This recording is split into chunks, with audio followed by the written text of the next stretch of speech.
Yo creo que Guaraní ya sabemos todo que es un equipo que pelea arriba siempre.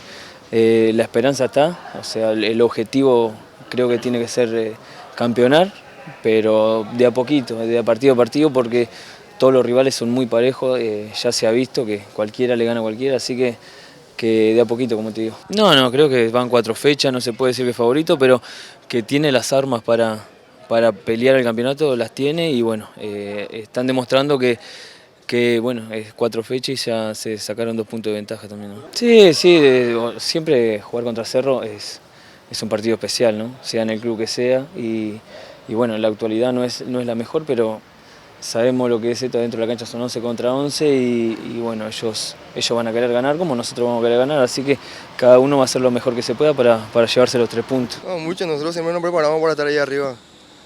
Cada año nos preparamos bien para poder estar ahí y para mantenernos ahí donde estamos. Para eso tenemos que entrenar bien la semana y para llegar bien a los partidos. Sí, claro que sí, uno siempre se prepara para jugar. Te toque o no, siempre tienes que prepararte de la mejor manera de la semana y ver qué dice el entrenador.